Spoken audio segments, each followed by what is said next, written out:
अध्यक्ष महोदय, मैं आपको धन्यवाद देना चाहती हूं कि इस महत्वपूर्ण मुद्दे पर आपने मुझे बोलने का मौका दिया। ये अलग बात है कि सत्ता पक्ष के लोग सब मेरे बोलने से पहले ही भाग गए। आइए आइए, आपको देख के मैं खुश थी कि आप वापस आ गए। सबसे पहले मैं उन सैनिकों, उन जवानों, उन अफसरों को नमन करना चाहती हूं जो हमारे देश के रेगिस्तानों में, हमारे देश के घने जंगलों में, बर्फीले पहाड़ियों पे हमारी देश की रक्षा करते हैं, जो हर पल देश के लिए अपनी जान देने के लिए तैयार रहते हैं। 1948 से लेकर अब तक, जब से पाकिस्तानी रेडर्स ने कश्मीर पे हमला किया, तब से लेकर अब तक हमारी देश की अखंडता की रक्षा करने में उनका बड़ा योगदान है। सुनते सुनते एक बात मुझे बहुत खटक रही थी। उसके बाद जब दूसरे भाषण भी सुने आपके सत्ता पक्ष के, तब भी ये बात बार बार मेरे मन में आ रही थी कि सारी बातें कर ली, ऑपरेशन सिंदूर की बात कर ली, आतंकवाद की बात कर ली, देश की रक्षा की बात कर ली, इतिहास का पाठ भी पढ़ा दिया, लेकिन एक बात छूट गई। उस दिन 22 अप्रैल 2025 को जब 26 देशवासियों को अपने परिवार के सदस्यों के सामने खुलेआम मारा गया, तो ये हमला कैसे हुआ, क्यों हुआ?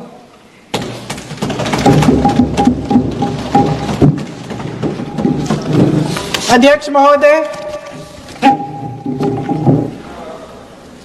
ये लोग बैसारन वाली में, पहलगाम के पास कश्मीर में क्या कर रहे थे? आजकल पब्लिसिटी का दौर है, प्रचार का जमाना है। कुछ समय से हमारी सरकार ये प्रचार कर रही थी कि कश्मीर में आतंकवाद खत्म हो गया है, कि कश्मीर में शांति है, अमन चैन है। प्रधानमंत्री जी ने खूब भाषण दिए, देशवासियों को कहा कि चलिए कश्मीर चलिए, सैर करिए। कई बार मैंने ये भी देखा मीडिया पर, टीवी पर कि कश्मीर जाइए, जमीन खरीदिए, अब वहां अमन चैन है, शांति का वातावरण है। जंगल से जाना पड़ता है, पहाड़ों के बीच जाना पड़ता है, घोड़े से जाना पड़ता है। ये परिवार वहां पहुंचे, मौसम सुहाना था, उनके बच्चे ट्रैम्पोलिन पे खेल रहे थे, कोई जिपलाइन कर रहा था, कोई चाय पी रहा था, तो कोई कश्मीर की सुंदर वादियों की ठंडी हवा का मजा ले रहा था। शुभम अपनी पत्नी के साथ एक स्टॉल पे खड़े थे। तभी अचानक 4 आतंकवादी जंगल में से निकलते हैं और शुभम को वहीं अपनी पत्नी के सामने मार डालते हैं। उसके बाद वे वहां से पूरे वैली में 1 घंटे के लिए लोगों को चुन चुन कर मारते हैं। किसी के पति को अपनी पत्नी के आंखों के सामने, किसी के पिता को अपने बेटे के सामने, चुन चुन कर 26 लोगों को मार डालते हैं। शुभम की पत्नी घबराकर वहां से भागने की कोशिश करती है, अपनी जान बचाने के लिए जंगल की तरफ दौड़ती है। वहां पता चलता है कि तमाम लोग जंगल की तरफ दौड़े हैं और अपनी जान बचाने की कोशिश कर रहे हैं। कोई अपने बेटे का हाथ पकड़ के पहाड़ों पर घसीटता हुआ जा रहा है, कोई कश्मीरी घोड़े वालों और गाइडों की मदद लेते हुए चले जा रहा है। कोई रास्ता नहीं है, कोई तरीका नहीं है, लेकिन किसी न किसी तरह से शुभम की पत्नी के शब्दों में किसी ऐसी शक्ति ने हमको बचा कर रखा कि हमें किसी न किसी तरह से हम अकेले नीचे पहुंचे। और मैं उनके लफ्ज पढ़ना चाहती हूं, क्योंकि उन्होंने कहा कि इस पूरे समय जब 1 घंटे के लिए चुन चुन कर भारतीय नागरिकों को मारा जा रहा था, इस पूरे समय उसे एक सुरक्षाकर्मी नहीं दिखा, एक सैनिक नहीं दिखा।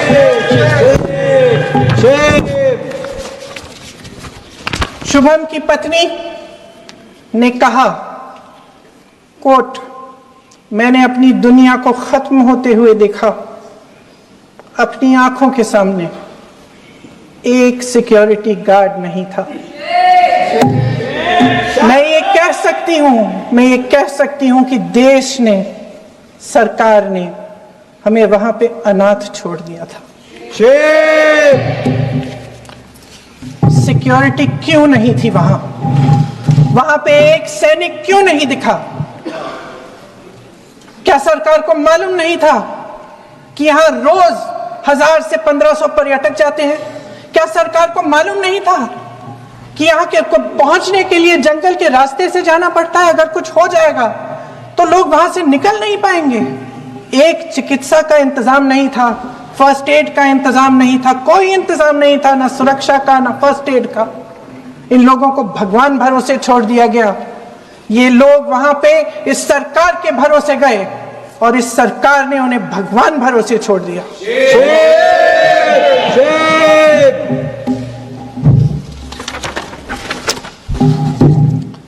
मैं पूछना चाहती हूं, ये किसकी जिम्मेदारी थी? इस देश के नागरिकों की सुरक्षा की जिम्मेदारी किसकी है? क्या इस देश के प्रधानमंत्री की नहीं है? क्या इस देश के गृह मंत्री की नहीं है? क्या इस देश के रक्षा मंत्री की नहीं है? क्या एनएसए की नहीं है? अध्यक्ष महोदय, पहलगाम हमले से सिर्फ 2 हफ्ते पहले हमारे गृह मंत्री महोदय जी कश्मीर गए थे। किस लिए गए थे? जो सुरक्षा की व्यवस्था है इसको देखने के लिए गए थे, इसको रिव्यू करने के लिए गए थे और उन्होंने वहां कहा कि आतंकवाद पर विजय प्राप्त हुई है। ये 2 हफ्ते पहले है। 3 महीने बाद जेएनके के गवर्नर साहब एक आम इंटरव्यू में ऐसे ही चलते चलते कह देते हैं कि हाँ, बैसारन वैली में बहुत लापरवाही हुई और इसके लिए मैं जिम्मेदारी लेता हूं। ऐसे ही चलते चलते, और वो बात होती है, खत्म भी वहां होती है और वहीं खत्म हो जाती है। उनसे जिम्मेदारी ली भी नहीं जाती, कोई सवाल नहीं उठाता, कोई जवाब नहीं देता। अध्यक्ष महोदय, उस हमले की जिम्मेदारी एक आतंकवादी गुट जिसका नाम टीआरएफ है थोड़े दिनों बाद लेती है। कौन है ये टीआरएफ? 2019 में ये गुट बना। 2020 में इसने कश्मीर में आतंकवाद का काम शुरू कर दिया और अप्रैल 2020 से लेकर 22 अप्रैल 2025 तक इन्होंने 25 आतंकवादी हमले किए।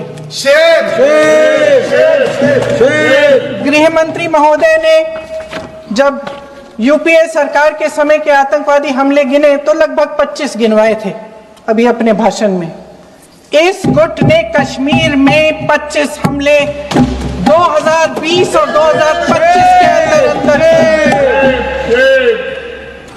एक पूरी लिस्ट है इन हमलों की। मेरे पास इतना समय नहीं है इसलिए मैं एक एक को नहीं पढ़ना चाहती, लेकिन मैं इतना कहूंगी कि इनमें रियासी का हमला भी था 2024 का, जिसमें 9 लोग मारे गए और 41 लोग घायल हुए। कुल मिलाकर 2020 से लेकर 22 अप्रैल 2025 तक टीआरएफ ने 41 सेना और सुरक्षा कर्मियों की हत्या की, 27 सिविलियन की हत्या की और 54 लोगों को घायल किया। भारत सरकार ने टीआरएफ को आतंकवादी संगठन का दर्जा कब दिया? 2020 में दिया, 2021 में दिया, 2022 में दिया, 2023 में दिया। 3 साल बाद, 3 सालों के लिए ये आतंकवादी गतिविधियां कर रहे हैं और आप इनको आतंकवादी संगठन तब कहते हैं 2023 में? इसकी क्या वजह थी? ये सब सरकार के संज्ञान में था। और आप मुझे बताना चाहते हैं, सत्ता पक्ष के नेता बताना चाहते हैं कि ये सब आपके संज्ञान में था, लेकिन कोई भी एक ऐसी एजेंसी नहीं है हमारी सरकार की जिसको पता चला कि ऐसा हमला, ऐसा भयानक हमला होने जा रहा है हमारे देश में, कि पाकिस्तान में बैठे हुए इस हमले की योजना बन रही है कि हम भारत जाके हैवानियत करेंगे, 26 लोगों को मार डालेंगे, और हमें पता ही नहीं है। क्या ये हमारी एजेंसियों की विफलता है कि नहीं है? ये बहुत बड़ी विफलता है, एक बहुत बड़ी विफलता है। जानते थे कि ये गुट है, जानते थे कि 5 सालों से ये आतंकवादी हमले कर रहा है, अध्यापकों को मारा, आर्मी के बड़े बड़े अफसरों को मारा, आम जनता को मार डाला, पुलिस वालों को मार डाला, और आप इन पे निगरानी नहीं रख रहे थे। और ये जो एजेंसियां हैं, इनकी जिम्मेदारी कौन लेगा? क्या आईबी चीफ ने अपना इस्तीफा दिया? क्या किसी ने इस्तीफा दिया? गृह मंत्री जी के कार्य क्षेत्र में आता है इंटेलिजेंस ब्यूरो। क्या गृह मंत्री जी ने इस्तीफा दिया? इस्तीफा छोड़िए, जिम्मेदारी ली।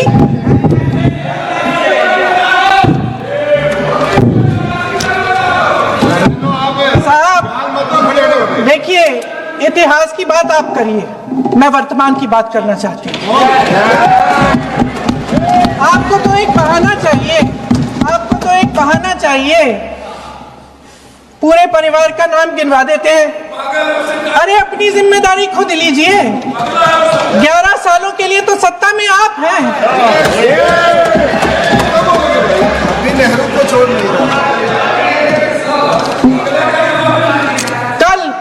कल माननीय गौरव गोगोई जी ने अपने भाषण में पूछा गृह मंत्री जी से, क्या आपकी जिम्मेदारी नहीं थी? मैं देख रही थी।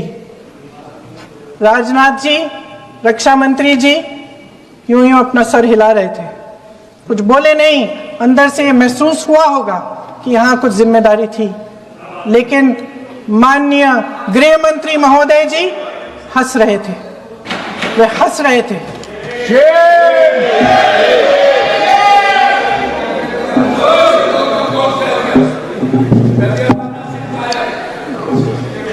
अध्यक्ष महोदय, कल सत्ता पक्ष और आज भी सत्ता पक्ष के नेताओं ने 2008 के मुंबई के हमलों का जिक्र किया, बार बार कहा कि मनमोहन सिंह जी की सरकार ने कुछ नहीं किया।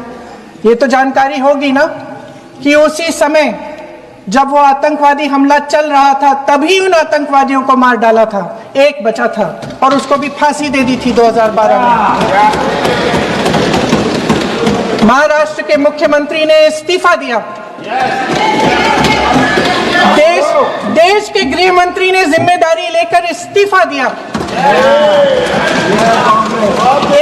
एक जवाबदेही थी पब्लिक के प्रति, एक जवाबदेही थी इस देश की जनता के प्रति, इस देश की धरती के प्रति।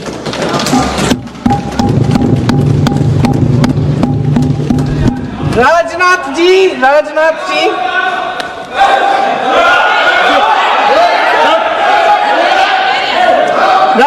जी तो पुलवामा, उरी और पठानकोट के समय गृह मंत्री रहे थे। आज वे रक्षा मंत्री हैं और हमारे गृह मंत्री महोदय श्री अमित शाह जी के नाक के नीचे पूरा मणिपुर जल गया, दिल्ली में दंगे हुए, पहलगाम में हमला हुआ, और आज भी वे उसी पद पर बैठे हैं। क्यों? अध्यक्ष महोदय, बमबारी से अखबारों के हेडलाइन बनते हैं, मगर कहानी सुरक्षा में की चूक में भी है। आज देश खोखले भाषण नहीं सुनना चाहता, देश जवाब चाहता है, तसल्ली चाहता है कि सच उससे छिपाया नहीं जाएगा। देश जानना चाहता है कि उस दिन अप्रैल 22, 2025 को क्या हुआ और क्यों हुआ। आप तो खुद अपनी पीठ थपथपाने में लगे रहते हैं। सेना, देश, संसद से सच छुपाते हैं। ऑपरेशन सिंदूर जब शुरू हुआ, हम सब ने समर्थन किया, सब एकजुट होकर खड़े हो गए इस देश के लिए। दोबारा होगा, दोबारा खड़े हो जाएंगे। अगर हमारे देश पे हमला होता है तो यहाँ इस सदन में किसी भी पार्टी का हो, कोई भी हो, सब आपका समर्थन करेंगे। और हमें अपनी सेना पर गर्व है कि उन्होंने इस बार भी दृढ़ता से लड़ाई लड़ी, धैर्य से लड़ाई लड़ी, वीरता से लड़ाई लड़ी। लेकिन इस ऑपरेशन का सिंदूर का क्रेडिट, उसका श्रेय तो हमारे प्रधानमंत्री जी चाहते हैं। सही भी है, ठीक है, सही है, श्रेय ले। ओलंपिक्स में हमारा मेडल आता है, उसका भी श्रेय लेते हैं। लेकिन सिर्फ श्रेय लेने से नहीं होता नेतृत्व, जिम्मेदारी भी लेनी पड़ती है।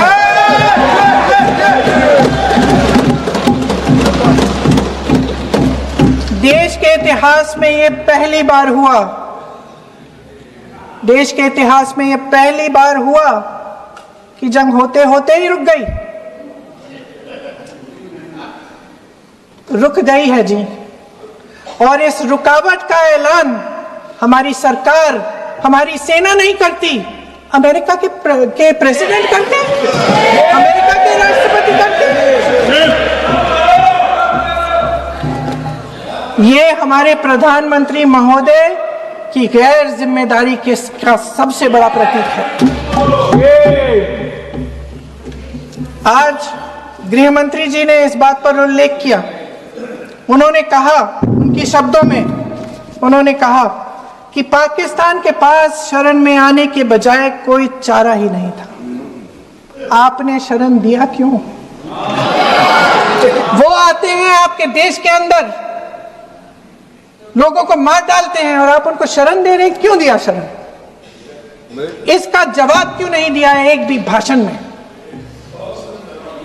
जैसे ये बात उठी, शरण की बात की, हमारे गृह मंत्री जी ने इतिहास में चले गए।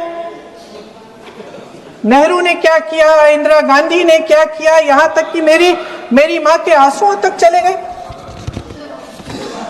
लेकिन इस सवाल का जवाब नहीं दिया कि ये सीज फायर हुआ क्यों, ये जंग रुका क्यों, और तब क्यों रुका जब दुश्मन के पास कोई चारा नहीं था हमारे श्रेय में आने के बजाय।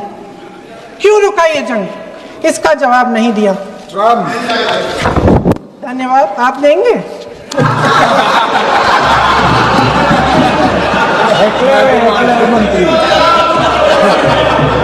देना भाई, देना। आपको टाइम मिलेगा तो, टाइम नहीं मिलेगा आपको शायद। वैसे महोदय, मेरी माँ की आंसू की बात किए, मैं इसका जवाब देना चाहती हूँ। मेरी माँ के आंसू तब गिरे जब उनके पति को आतंकवादियों ने शहीद किया, जब वे मात्र 44 साल की थी। और आज अगर मैं इस सदन में खड़ी हूं और उन 26 लोगों की बात कर रही हूं, मैं इसलिए कर रही हूं क्योंकि मैं उनका दर्द जानती हूं, महसूस करती हूं।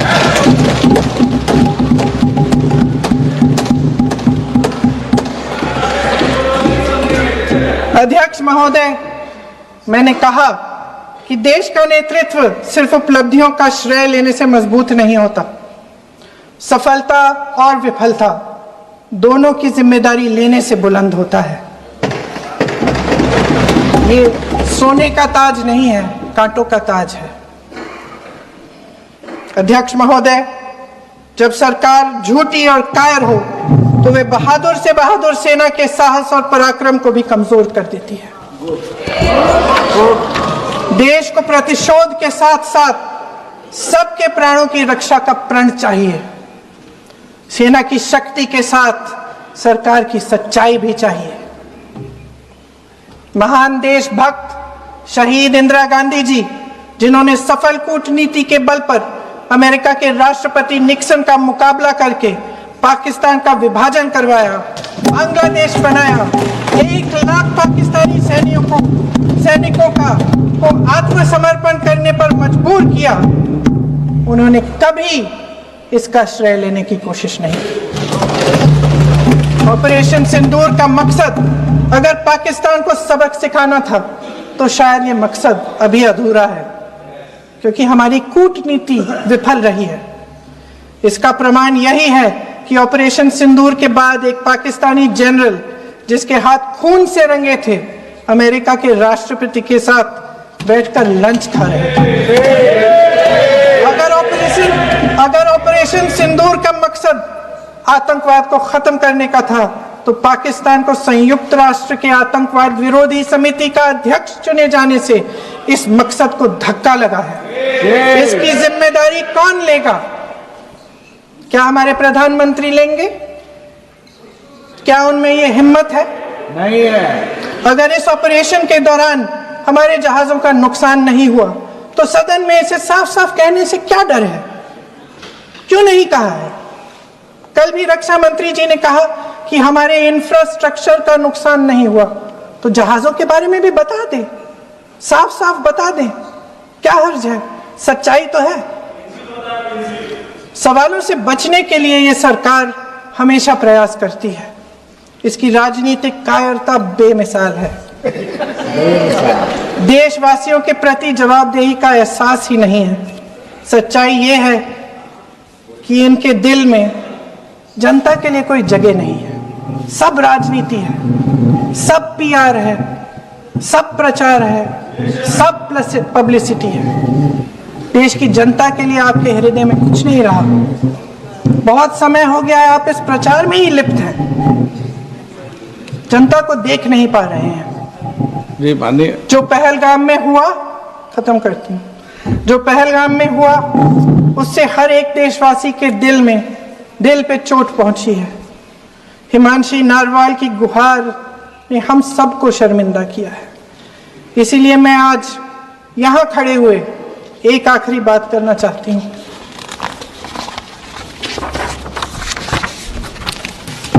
इस सदन में लगभग सभी के पास सुरक्षा है, सुरक्षा की व्यवस्था है। हम जहां भी जाते हैं हमारे साथ सुरक्षा कर्मी आते हैं। आपको भी मिल जाएगी, आप मंत्री बन जाएंगे, आपको भी मिल जाएगी। मैं मजाक की बात नहीं कर रही हूँ, थोड़ा सा धैर्य रखिए। उस दिन पहलगाम में 26 परिवार उजड़ गए। 26 लोगों को अपने परिवार के सदस्य के सामने मारा गया। 26 बेटे, पति, पिता गुजर गए। उनमें से 25 भारतीय थे।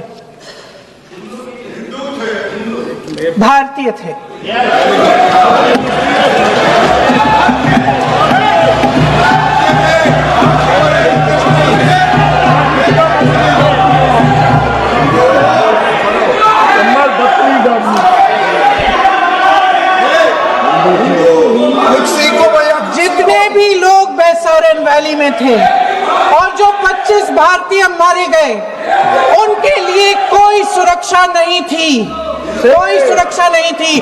आप कितने भी ऑपरेशन कर डालें, आप इस सच्चाई के पीछे छुप नहीं सकते, इसे नकार नहीं सकते। आपने उनको सुरक्षित नहीं किया। कोई शर्म नहीं है, कोई शर्म नहीं है, कोई शर्म नहीं है और ना कभी होगी। सुन लीजिए, सुबह भी मैं शिव मंत्र बोल के आई हूं। इनको क्या पता शिव मंत्र क्या है?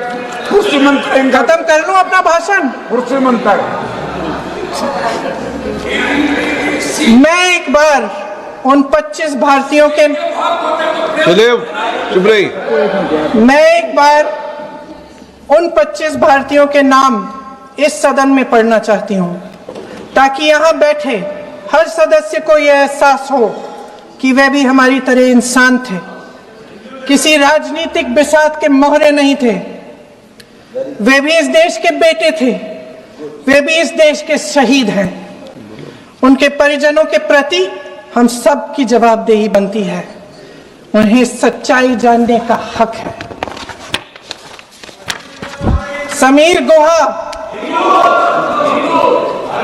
भारतीय, बिट्टन अधिकारी, मनीष रंजन, हेमंत सुहास जोशी, विनय नारवाल, सुशील नथनियल, अतुल श्रीकांत मोने, सैयद आदिल हुसैन शाह, माननीय मंत्री एन रामचंद्रन, संजय लक्ष्मण लेले, माननीय प्लीज दिनेश अग्रवाल, दिलीप दिल से, कुमार सतपति, JS चंद्रमौली,